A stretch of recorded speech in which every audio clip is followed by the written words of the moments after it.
زمین میں فساد مت پھیلاؤ۔ زمین میں فساد پھیلانا صرف یہ نہیں ہے کہ کوئی آدمی AK-47 لے لے اور سب کو قتل کر دے، تلوار ہاتھ میں لے لے اور سب کو مار دے، یہ صرف فساد نہیں، بگاڑ نہیں ہے۔ شرک فساد ہے، کفر فساد ہے، رسم و رواج کو اپنانا فساد ہے، فضول خرچی اور اسراف فساد ہے، لوگوں کو حقیر سمجھنا فساد ہے، اللہ کے حقوق ادا نہ کرنا فساد ہے، بندوں کے حقوق ہڑپ کر لینا یہ فساد ہے۔ یہ سب فساد کی شکلیں ہیں، اور مال و دولت کا ناجائز و غلط استعمال یہ بھی فساد ہے۔ لیکن نشہ ہی ایسا ہوتا ہے کہ انسان سمجھ نہیں پاتا ہے، نشے سے باہر ہی نہیں آ پاتا ہے۔ تو یہ ایک قارون صرف ایک نام، ایک پارٹیکولر ایک آدمی کا تذکرہ نہیں ہو رہا ہے، بلکہ ہر زمانے میں قارون ہوتے ہیں، ہر زمانے میں فرعون ہوتے ہیں، ہر زمانے میں حامان ہوتے ہیں۔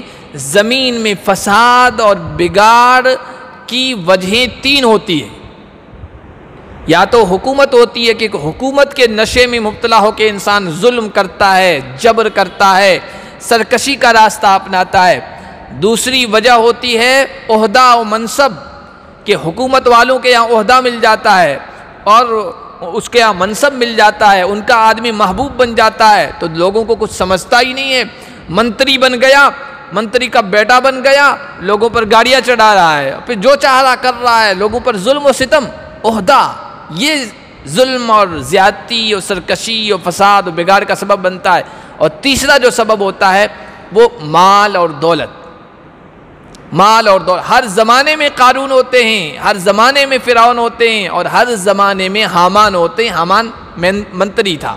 اور عجیب بات کہ اللہ نے وَلَا يُلَقَّاهَا إِلَّا الصَّابِرُونَ، جن کے اندر حوصلہ ہے، جن کے اندر صبر ہے، جن کے اندر برداشت ہے، انہی کو یہ چیز مل سکتی ہے کہ ان کے سامنے دنیا کی رونقیں، دنیا کی آب و تاب، دنیا کی چمک دمک جتنی بھی ظاہر ہو جائے، وہ آنکھ اٹھا کر بھی نہیں دے، ٹھیک ہے اس کو یہ ملی ہوئی اللہ نے دی ہے، یہ بنگلہ ہے، یہ کوٹھی ہے، یہ موبائل ہے، یہ کپڑا ہے، یہ حکومت ہے، یہ عہدہ ہے، یہ سب کچھ ہے، ٹھیک ہے اللہ نے دیا ہے، لیکن ریجھتے نہیں ہیں وہ۔ لیکن یہ بہت کم لوگوں کو ایسا دل نصیب ہوتا ہے، ایسا نصیب ملتا ہے کہ بڑے سے مالدار کو دیکھ کر بھی کبھی ان کے دل میں نہیں آتا کاش ہمیں بھی یہ مل جاتا۔ لا یلقاها الا الصابرون، یہ صبر اور برداشت اور حوصلے والوں کو ہی یہ چیز ملتی ہے، ہر ایک کو نہیں ملتی۔ آج بھی آپ دنیا میں دیکھ لیجئے، بہت کچھ اللہ نے دیا ہے، پھر بھی محرومی کا احساس ہوتا ہے۔ یہ محرومی کا احساس ہوتا ہے، پھر جو کچھ ہے اس پر نظر نہیں جاتی ہے، جو کچھ نہیں ہے اس پر نظر جاتی ہے۔ اہل ایمان مکے میں کافروں کی طرف سے ظلم و ستم کا شکار تھے، انہیں بنی اسرائیل کا واقعہ سنایا گیا اور امید دلائی گئی کہ مایوس نہ ہو، اللہ تبارک و تعالی تمہیں بھی اس آزمائش سے کامیاب نکالے گا، ظلم و ستم سے نجات دے گا، جس طرح بنی اسرائیل کو فرعون کے ظلم سے نجات عطا فرمائی۔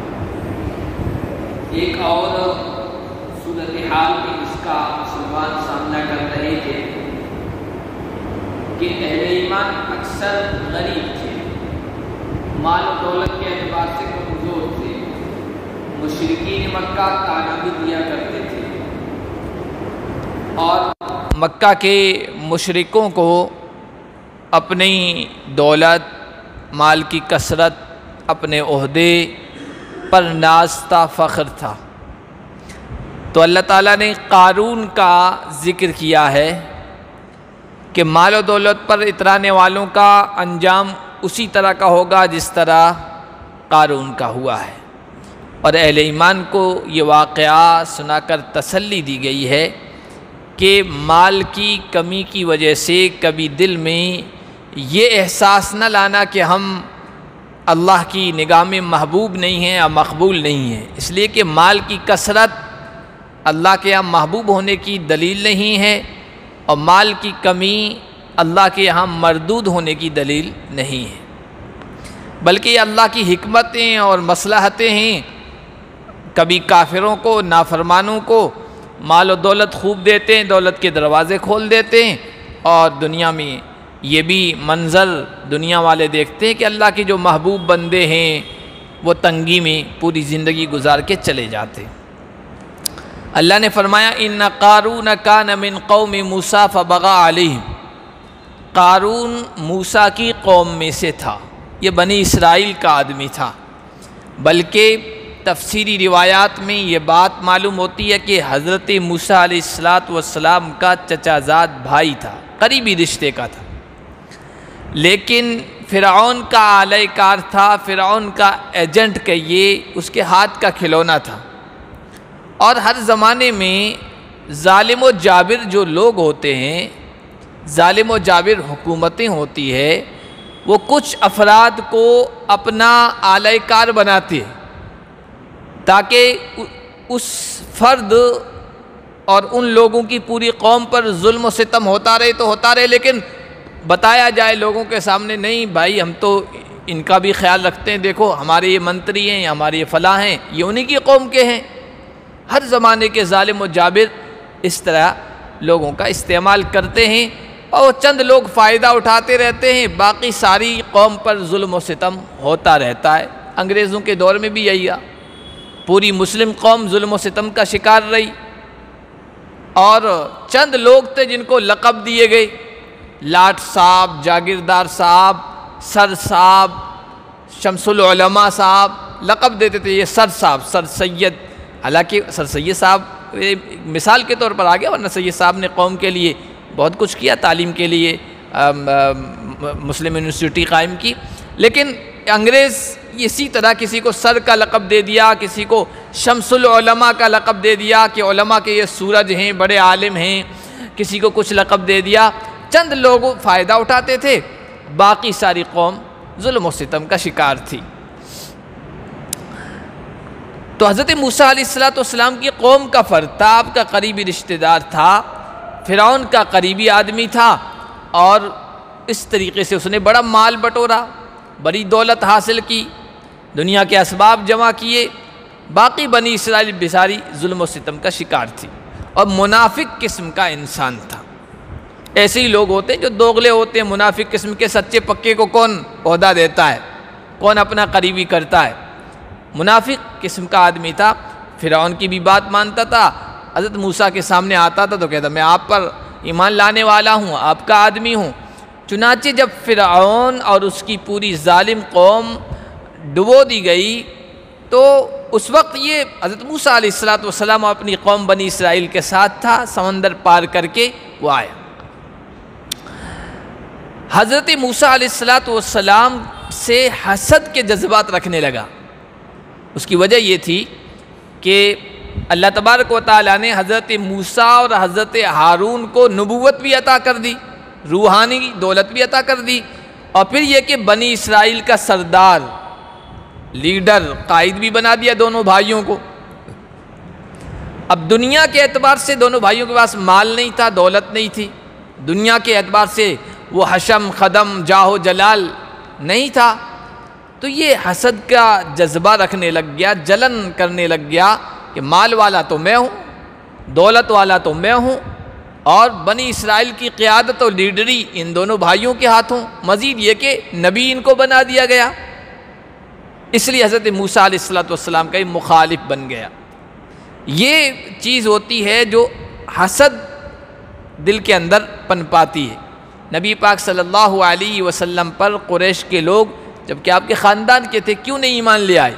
قریش کے کئی برادریاں تھیں، خاندان تھے، ابو جہل وغیرہ، اور عتبہ، شیبہ، ولید، یہ بڑے بڑے نام تھے، قریش کے لوگ تھے، آپ کے قبیلے خاندان کے تھے، لیکن کیوں نہیں ایمان لے آئے؟ کہنے لگے کہ حاجیوں کی خدمت بنو ہاشم میں، حضور بنو ہاشم میں سے، بنو ہاشم میں ہے، پہلے سے ان کے پاس ایک عزت کی چیز ہے کہ حاجیوں کی خدمت کرتے ہیں، انہیں پانی پلاتے ہیں، کعبے کی تولیت اور ذمہ داری ان کے ہاتھ میں، اب ان کو نبی بھی بنا دیا گیا ہے، ہمارے پاس کیا رہ گیا؟ ہمارے پاس تو کچھ بھی نہیں پھر۔ تو حسد کے جذبات رکھنے لگ گئے اور اللہ کے نبی صلی اللہ علیہ وسلم پر ایمان نہیں لے آئے، غرور، تکبر، اکڑ، یہ چیزیں آ گئی، اخیر تک بھی ایمان نہیں لے آئے۔ پھر جب مکہ فتح ہو گیا، کوئی چارہ کار نہیں رہا، اس وقت بعد میں حضرت ابو سفیان بڑے سرداروں میں سے تھے، آخر تک لڑتے رہے، آخری قلعہ بھی جب ڈھہ گیا نا تب جا کے وہ مجبوراً ایمان قبول کیا۔ ابو سفیان ہوں یا ابو جہل کے بیٹے اکرمہ ہوں یا صفوان ہوں یا دوسرے بڑے بڑے سردار۔ تو حضرت موسیٰ علیہ السلام سے یہ حسد رکھنے لگ گیا۔ مزید یہ کہ زکوٰۃ کا حکم آیا، حضرت موسیٰ علیہ السلام نے کہا مال میں سے زکوٰۃ ادا کرنی پڑے گی۔ اب ایسے آدمی کے لیے جو صرف دنیاوی شان شوکت دکھاوا دنیاوی طمع لالچ رکھتا، اس کے لیے زکوٰۃ نکالنا تو بہت مشکل کام ہے، ایک پیسہ نہیں نکلتا ہے۔ آپ یوں کہہ دیجئے بڑے بڑے بنگلے بنا دیے گئے لوگ، بڑے بڑے فارم ہاؤس، لیکن ذرا مدرسے مسجد کے لیے جائیے، بڑے مشکل سے پیسے نکلتے ہیں ان کے پاس۔ اس کو یہ بہت برا لگا، چنانچہ حضرت موسیٰ علیہ السلام کے خلاف ہی وہ ہر موقع پر کھڑا رہا۔ حضرت موسیٰ علیہ السلام اور بنی اسرائیل کے خلاف فبغى علیہم، ان کے خلاف سرکشی کی، زیادتی کی، ظلم کا رویہ اپنایا، تکبر کا، بڑائی کا۔ وَآتَيْنَاهُ مِنَ الْكُنُوزِ مَا إِنَّ مَفَاتِحَهُ لَتَنُوءُ بِالْعُصْبَةِ أُولِي الْقُوَّةِ، اور ہم نے ان کو اتنے خزانے دیے تھے کہ اس کی کنجیاں ایک مضبوط طاقتور جماعت بھی بڑی مشکل سے اٹھا پاتی۔ چابیاں اس کی اتنی تھی تو خزانہ کیا رہا ہوگا، سونا چاندی دیگر جو بھی دنیا کے جو اسباب ہوتے ہیں۔ اس وقت تو بہت سارے دولت والے آ گئے، پہلے زمانے میں اکا دکا کوئی اس طرح کا ہوتا تھا، اور اس کے خزانوں کی جب قرآن تعریف کر رہا ہے، یعنی اللہ تعریف کر رہا ہے اور اس کے بارے میں بتا رہا ہے، تو آپ اندازہ لگا سکتے ہیں کہ کتنے زیادہ خزانے رہے ہوں گے۔ یا ہمارے اڈانی امبانی تو شاید اس کے جیب میں پڑے رہتے ہوں، یوں ایسے ہوں گا جب قرآن اس کے خزانوں کی تذکری کر رہا ہے۔ بہرحال بہت اللہ نے دیا تھا، لیکن جب مال آتا ہے اور دل کی آنکھیں نہیں کھلی ہوتی ہے اور ایمان کی روشنی دل کے اندر نہیں ہوتی ہے، تو پھر انسان اس مال کے نشے میں مبتلا ہو جاتا ہے۔ اذ قال له قومه لا تفرح ان اللہ لا يحب الفرحین، مال پر اترانے لگا، ناز کرنے لگا، فخر اکڑ میں مبتلا ہو گیا۔ قوم کے لوگوں نے جو صاحب ایمان تھے، حضرت موسیٰ کے ماننے والے تھے، حضرت موسیٰ نے انہوں نے سمجھایا بھائی لا تفرح، اتراؤ مت، گھمنڈ میں مبتلا مت ہو، اللہ اترانے والوں کو کبھی پسند نہیں کرتا ہے۔ خوش ہونا اللہ کی نعمتوں پر، اللہ کے دیے ہوئے مال پر، دولت پر، گھر پر، کوئی بات نہیں۔ قرآن اس کا خوشی تو انسان کی فطرت میں داخل ہے، اللہ تعالیٰ جب دیتا ہے تو انسان کو خوشی ہوتی ہے، اللہ نے مجھے مال دے دیا، کاروبار اچھا دے دیا، گھر اچھا بنوا دیا، اور سب کچھ الحمدللہ ٹھیک ہے۔ تو قرآن کہتا ہے قُلْ بِفَضْلِ اللَّهِ وَبِرَحْمَتِهِ فَبِذَلِكَ فَلْيَفْرَحُوا، اے نبی آپ کہہ دیجئے اللہ کے فضل، اللہ کی رحمت، اللہ کے احسانات پر تم خوشی کا اظہار کرو، فَلْيَفْرَحُوا، خوشی کا اظہار کرو۔ لیکن خوشی الگ چیز ہے، اطراحت الگ چیز ہے، تکبر الگ چیز ہے۔ انسان دوسروں پر فخر کرنے لگے، دوسروں کو حقیر سمجھنے لگے، اس کے اندر اکڑ آ جائے، تو یہ غلط چیز ہے، اور قارون کے اندر یہ چیز پیدا ہو گئی تھی۔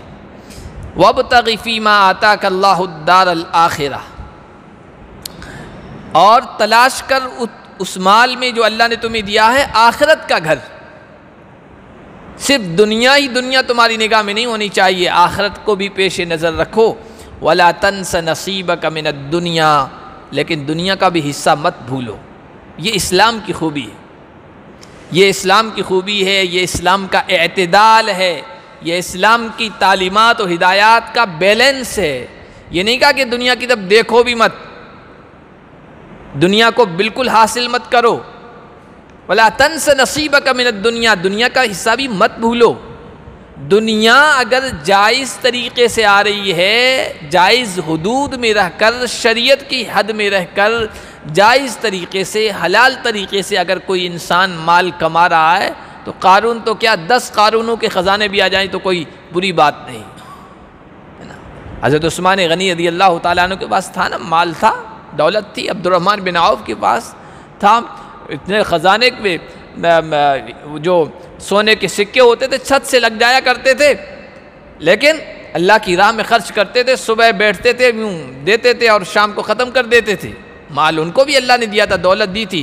تو فی ذاتی ہی بنفسی کوئی دنیا، یہ ایسے نہیں ہے کہ اس کی طرف نگاہ بھی مت اٹھاؤ، بالکل یہ گئی گزری ہے، اور دنیا مل جائے گی تو اللہ نہیں ملے گا، جیسے دوسرے مذاہب والوں کے تصور ہے۔ اللہ کو پانا ہے تو دنیا کو، دنیا کے جھمیلوں کو، دنیا کے کاروبار کو، سب کو چھوڑ دینا پڑے گا۔ سنتے ہیں نا، بڑے بڑے لوگ، بڑے بڑے کاروباری تھے یا کاروباریوں کے بیٹے تھے، اور کہ یار مجھے تو سب مکتی کا راستہ اپنانا ہے، تو اکلوتا باپ کا بیٹا ہے اور بڑا کاروبار اس کا ہے، اس نے وہ راستہ اپنایا، سب کچھ چھوڑ دیا۔ نہیں، اسلام یہ نہیں کہتا ہے، یہ جوگیانہ پن ہے، یہ جوگیوں کی زندگی تھی جس کو قرآن نے رہبانیت کہا۔ اسلام اس سے کہنا ہے، اسلام کہتا ہے اسی دنیا کے اندر رہ کر، اسی معاشرے میں رہ کر، اسی سماج میں رہ کر، اللہ اور اس کے بندوں کا حقوق ادا کر کے، شریعت کی روشنی میں دنیا کما کے تم اللہ کو پا سکتے ہو۔ کوئی پہاڑوں کی چوٹیوں میں جانا ضروری نہیں ہے، کوئی جنگلوں میں تپسیا کے لیے جانا ضروری نہیں ہے، کوئی دور دراز عبادت گاہوں میں جانا ضروری نہیں ہے۔ ہماری مسجدیں دیکھیے معاشرے کے اندر ہیں، سماج کے اندر ہیں، جہاں لوگ بستے ہیں وہاں ہماری مسجدیں ہیں۔ کسی پہاڑ پر کوئی مسجد نظر نہیں آئے گی، باقی دنیا والوں کے یہاں کا جنگل میں ان کے عبادت خانے موجود ہیں، ہر پہاڑ کی چوٹی پر عبادت خانے موجود ہیں۔ کیا بھائی وہاں صاحب تپسیا کر رہے ہیں کیونکہ اللہ کو پانا ہے، یا جس کو بھی وہ مانتے ہیں اس کو پانا ہے، اس کے بغیر دنیا سے الگ تھلگ ہوئے بغیر نہیں ہوتا۔ اسلام یہ نہیں کہتا، اسلام بیلنس والا مذہب ہے۔ قرآن نے یہاں کہا کہ اللہ نے جو تمہیں دیا ہے اس میں آخرت کا گھر تلاش کرو، اور دنیا کا حصہ بھی مت بھولو، دنیا کماؤ، کیونکہ بعض مرتبہ فقر فاقہ کفر کی طرف لے جاتا ہے۔ حضور کی حدیث ہے، کاد الفقر ان یکون کفرا، فقیری اور تنگ دستی بعض مرتبہ کفر کی طرف لے جاتی ہے۔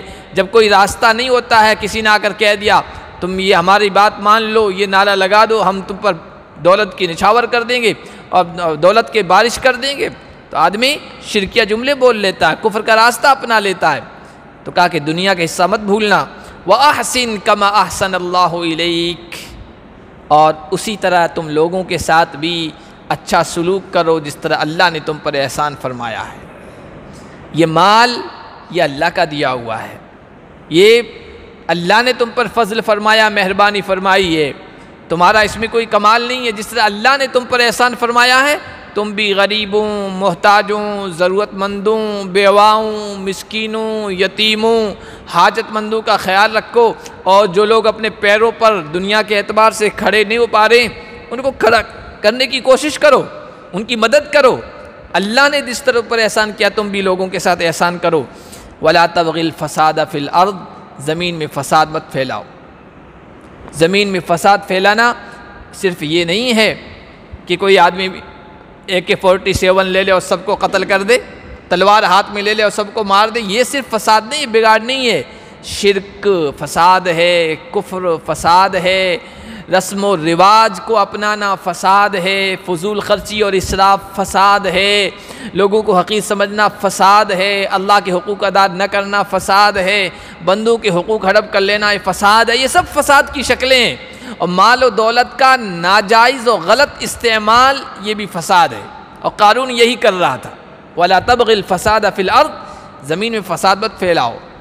دنیا کی محبت میں اور حرص میں اور لالچ میں مبتلا ہو کر، اور غرور میں جو مبتلا ہو رہے ہو اور تکبر میں جو مبتلا ہو رہے ہو، یہ فساد ہے، یہ مت کرو۔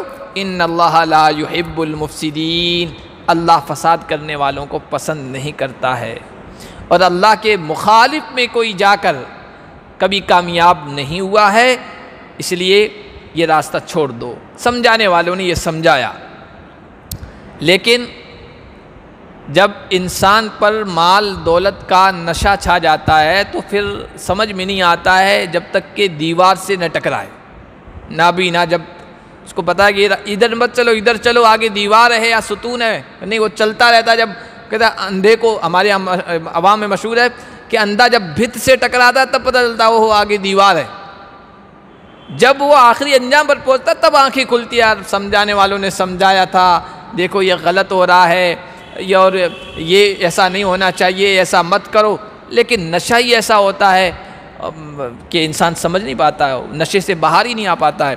تو یہ ایک قارون صرف ایک نام، ایک پارٹیکولر ایک آدمی کا تذکرہ نہیں ہو رہا ہے، بلکہ ہر زمانے میں قارون ہوتے ہیں، ہر زمانے میں فرعون ہوتے ہیں، ہر زمانے میں حامان ہوتے ہیں۔ زمین میں فساد اور بگاڑ کی وجہیں تین ہوتی ہیں، یا تو حکومت ہوتی ہے کہ حکومت کے نشے میں مبتلا ہو کے انسان ظلم کرتا ہے، جبر کرتا ہے، سرکشی کا راستہ اپناتا ہے۔ دوسری وجہ ہوتی ہے عہدہ و منصب، کہ حکومت والوں کے یہاں عہدہ مل جاتا ہے اور اس کے یہاں منصب مل جاتا ہے، ان کا آدمی محبوب بن جاتا ہے، تو لوگوں کو کچھ سمجھتا ہی نہیں ہے، منتری بن گیا، منتری کا بیٹا بن گیا، لوگوں پر گاڑیاں چڑھا رہا ہے، پھر جو چاہ رہا کر رہا ہے، لوگوں پر ظلم و ستم، عہدہ، یہ ظلم اور زیادتی اور سرکشی اور فساد اور بگاڑ کا سبب بنتا ہے۔ اور تیسرا جو سبب ہوتا ہے وہ مال اور دولت، مال اور دولت۔ ہر زمانے میں قارون ہوتے ہیں، ہر زمانے میں فرعون ہوتے ہیں، اور ہر زمانے میں حامان ہوتے ہیں۔ حامان منتری تھا، وزیر تھا۔ تو قارون، فرعون کے اندر حکومت کا نشہ چڑھ گیا تھا، حامان کے اندر عہدے کا نشہ چڑھ گیا تھا، قارون کے اندر مال و دولت کا نشہ چڑھ گیا تھا۔ بس یہ تین وجہیں ہوتی ہے آدمی کی بگاڑ کی اور فساد کی۔ تو یہاں قارون سے کہا گیا فساد کو اللہ پسند نہیں کرتا، یہ مت کرو، مال کا صحیح استعمال کرو۔ کہنے لگا انما اوتیتہ علی علم عندی، تم کہہ رہا اللہ نے دیا، کوئی اللہ نے نہیں دیا ہے، یہ تو میں نے اپنے علم، اپنی جانکاری، اپنے تجربے، اپنے ٹیکنک، اپنی محنت، اپنی عقل، اپنی کوشش، اپنی دوڑ دھوپ کے نتیجے میں نے حاصل کیا ہے، ایسے تھوڑی حاصل کیا ہے، ایسی سب کچھ تھوڑی مل گیا ہے۔ یہی وہ فکر ہے، سوچ ہے جو انسان کی گمراہی کا سبب بنتی ہے۔ قرآن میں اللہ تعالیٰ نے یہ کہا ہے اور کئی جگہوں پر کہا ہے، اذا مس الانسان، 23ویں پارے میں ہے سورہ زمر میں،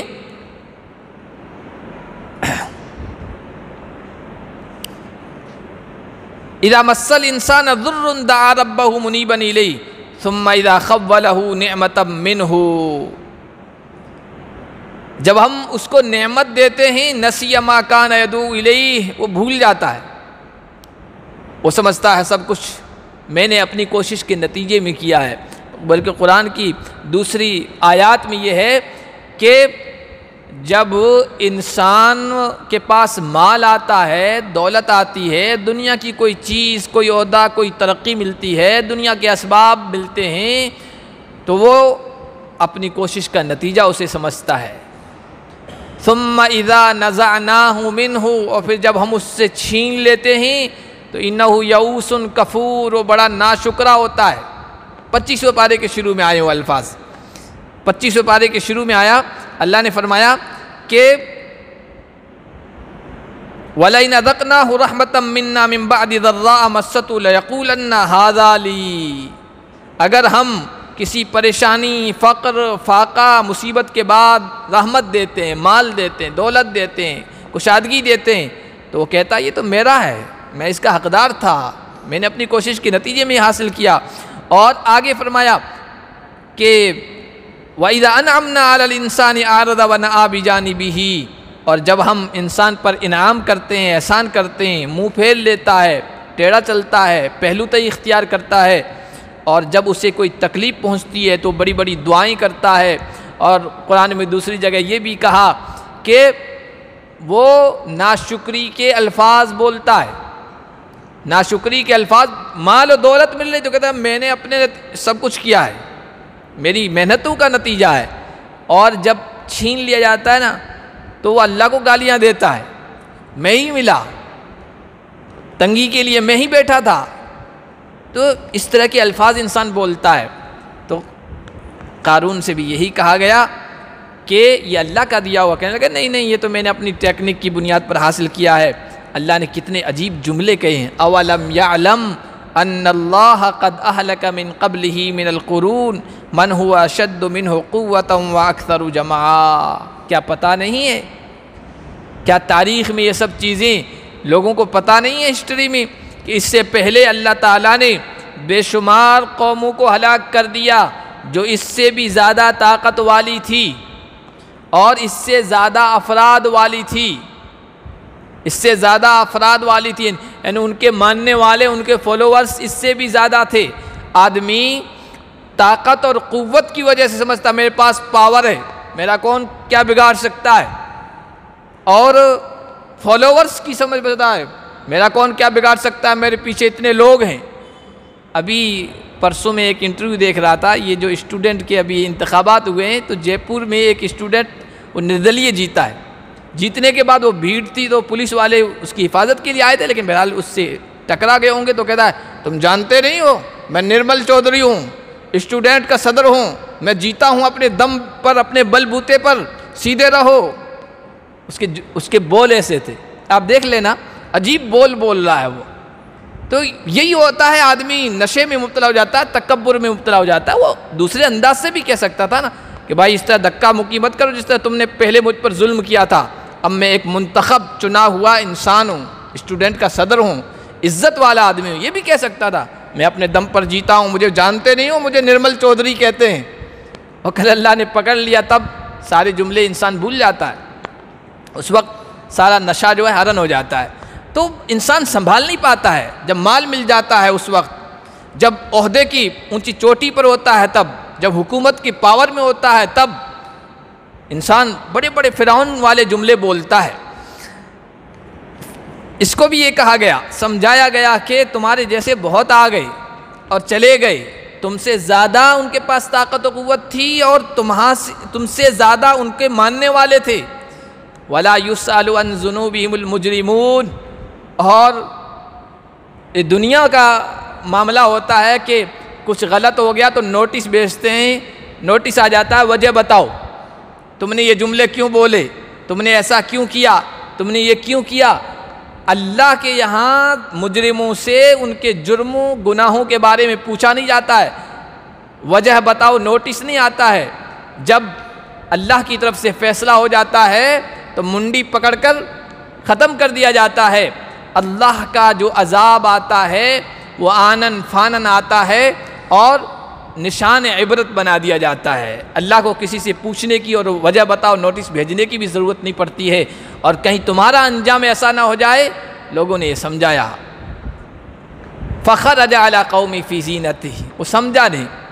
اسی طرح مال کے نشے میں مبتلا ہو کر کوئی ایک ایسے موقع تھا اپنے زیب و زینت کے ساتھ، دنیا ہی جن کے مطمح نظر ہوتی ہے، مطلوب و مقصود ہوتی ہے، جن کی نگاہوں میں دنیا ہی دنیا، کہ دنیا ہی کی وجہ سے سب کچھ عزت ہے، جو لوگ یہ سمجھتے ہیں تو پھر چونکہ وہ یہی سمجھتے ہیں کہ دنیا کی وجہ سے عزت ہے تو دنیا کی چیزوں کو زیادہ سے زیادہ شو کرتے ہیں۔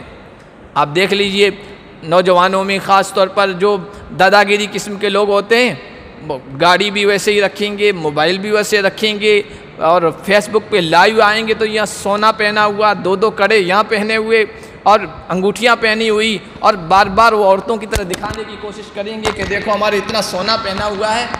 سب یہی ظاہر کرتے ہیں سامنے والے پر روب داب کے لیے کہ دیکھو میں کتنا پہنچا ہوا وہ آدمی ہوں، میرے پاس کیا دولت ہے، دیکھو سونا پہنے ہوئے ہوں، اور یہ ایسا میرے پاس موبائل ہے اور یہ فلاں چیز ہے۔ یہ دنیاوی چیزوں کا شو کرتے ہیں۔ قارون نے بھی یہی کہا، قوم کے پاس سے نکلا وہ زیب و زینت کے ساتھ، حشم و خدم کے ساتھ، لاؤ لشکر کے ساتھ۔ قال الذین یریدون الحیات الدنیا، تو جن کے سامنے دنیا ہی دنیا ہے، کہنے لگے یا لیت لنا مثل ما اوتی قارون، کاش ہمیں بھی یہ شان و شوکت ملتی جو قارون کو ملی۔ اس لیے کہ ان کی نگاہوں میں صرف دنیا ہے، آخرت نہیں ہوتی ہے۔ اور آج کا دور ہی یہی ہے، اس کو ہمارے علماء کہتے ہیں مادیت پرستی کا دور ہے۔ مادیت پر، مادہ دنیا کو کہتے ہیں، یعنی دنیا کی پوجا ہو رہی ہے، بس دنیا ہی دنیا لوگوں کی نگاہوں میں ہے۔ ذرا سا کسی کو اچھا دیکھا بس رال ٹپکنے شروع ہو گئی، ریجنا شروع ہو گئی، اندر حسرت افسوس کے کانٹے چبھنے لگ گئے، اس کو یہ ملا ہوا میرے پاس نہیں۔ کسی کی اچھی گاڑی دیکھی اندر سے اپنی محرومی کا احساس ہونے لگ جاتا ہے، کسی کا اچھا موبائل دیکھ لیا محرومی کا احساس ہونا شروع ہو جاتا ہے، کسی کے کپڑے اچھے دیکھ لیے اپنے اندر محرومی کا احساس ان کے اندر شروع ہو جاتا ہے۔ ذرا کسی کا بنگلہ دیکھ لیا، کسی کی کار اچھی دیکھ لی، کسی کی گاڑی دیکھ لی، کسی کی کچھ دیکھ لی، فوراً کیوں؟ دنیا ہی دنیا نگاہوں میں ہے۔ قارون جب وہ اس طرح نکلا شان و شوکت کے ساتھ، تو جن کی نگاہوں میں دنیا تھی کہنے لگے کاش ہمیں بھی اسی طرح ملتا جس طرح قارون کو ملا ہوا ہے۔ انہ لذو حظ عظیم، بڑا خوش قسمت ہے، بڑے نصیبوں والا ہے۔ وقال الذین اوتوا العلم، لیکن جن کو اللہ نے علم دیا تھا، ظاہری علم نہیں، حقیقی علم، جس کی وجہ سے دل کی آنکھیں کھل جاتی ہے اور وہ دنیا کی حقیقت کو سمجھ جاتے ہیں اور ان کے سامنے آخرت ہوتی ہے، انہوں نے کہا ارے اللہ کے بندو، کس کے جیسا ہونے کی تمنا کر رہے ہو؟ کس کے جیسا ہونے کی خواہش کر رہے ہو؟ وَيْلَكُمْ ثَوَابُ اللَّهِ خَيْرٌ لِّمَنْ آمَنَ وَعَمِلَ صَالِحًا، تمہارا ناس ہو، تمہاری بربادی ہو، کس طرح کی تمنا کر رہے ہو؟ اللہ کا ثواب بہتر ہے۔ اللہ کا ثواب سے مراد یہ دنیا اور دنیا کی یہ ظاہری رونق اور یہ چمک دمک، یہ آب و تاب اور یہ ظاہری نمائش، اس پر تم بس لٹو ہوئے جا رہے ہو۔ یہ تو عارضی ہے، یہ فانی ہے، یہ ابھی منٹوں میں ختم ہو جاتی ہے۔ دنیا میں ہم نہیں دیکھتے، دنیا میں سماجوں میں معاشرے میں ٹاپ پارٹیاں ہوتی ہیں، اچانک حالت ایسے بنتے ہیں کہ منٹوں میں وہ عرش والے فرش پہ آ جاتے ہیں اور تخت والے تختے پہ آ جاتے ہیں اور لکھ پتی اور سڑک پتی بن جاتے ہیں۔ دنیا میں ہم دیکھ رہے ہیں اس طرح کی مثالیں۔ یہ تو فانی ہے، یہ عارضی ہے، یہ ختم ہونے والی ہے۔ اللہ کے یہاں جو کچھ ہے وہ ہمیشہ رہنے والا ہے، اس کی تمنا کرو۔ یہ کیا کر رہے ہو؟ بہتر ہے ان لوگوں کے لیے جو ایمان لے آئیں اور جو نیک عمل کریں۔ اور عجیب بات کی اللہ نے وَلَا يُلَقَّاهَا إِلَّا الصَّابِرُونَ، جن کے اندر حوصلہ ہے، جن کے اندر صبر ہے، جن کے اندر برداشت ہے، انہی کو یہ چیز مل سکتی ہے کہ ان کے سامنے دنیا کی رونقیں، دنیا کی آب و تاب، دنیا کی چمک دمک جتنی بھی ظاہر ہو جائے، وہ آنکھ اٹھا کر بھی نہیں دے، ٹھیک ہے اس کو یہ ملی ہوئی اللہ نے دی ہے، یہ بنگلہ ہے، یہ کوٹھی ہے، یہ موبائل ہے، یہ کپڑا ہے، یہ حکومت ہے، یہ عہدہ ہے، یہ سب کچھ ہے، ٹھیک ہے اللہ نے دیا ہے، لیکن ریجھتے نہیں ہیں وہ۔ لیکن یہ بہت کم لوگوں کو ایسا دل نصیب ہوتا ہے، ایسا نصیب ملتا ہے کہ بڑے سے مالدار کو دیکھ کر بھی کبھی ان کے دل میں نہیں آتا کاش ہمیں بھی یہ مل جاتا۔ لا یلقاہا الا الصابرون، یہ صبر و برداشت و حوصلے والوں کو ہی یہ چیز ملتی ہے، ہر ایک کو نہیں ملتی۔ آج بھی آپ دنیا میں دیکھ لیجئے، بہت کچھ اللہ نے دیا ہے، پھر بھی محرومی کا احساس ہوتا ہے۔ یہ محرومی کا احساس ہوتا ہے، پھر جو کچھ ہے اس پر نظر نہیں جاتی ہے، جو کچھ نہیں ہے اس پر نظر جاتی ہے۔ اور اللہ کے نبی نے کہا دنیا میں اپنے سے نیچے والوں کو دیکھو، اپنے سے اوپر والوں کو مت دیکھو۔ اگر اوپر والوں کو دیکھنے لگ جاؤ گے تو جو اللہ کی نعمتیں پہلے سے ہیں ان کو بھی حقیر سمجھنے لگ جاؤ گے، اور اندر یہ احساس پیدا ہو جائے گا کہ ہمارے پاس تو کچھ ہے ہی نہیں، حالانکہ بے شمار اللہ کی دی ہوئی نعمتیں ہیں۔ وَلَا يُلَقَّاهَا إِلَّا الصَّابِرُونَ۔ اس واقعے کا اخیر ابھی باقی ہے، ٹائم ہو گیا ہے، تھوڑا وقت لگ جائے گا، انشاءاللہ اگلے درس میں اس کو مکمل کریں گے اور سورہ قصص بھی انشاءاللہ مکمل کرنے کی کوشش کریں گے۔ اللہ پاک ہم سب کو دنیا کی حقیقت کو سمجھنے اور تعلیمات اسلام کے مطابق دنیا کو برتنے کی توفیق عطا فرمائے۔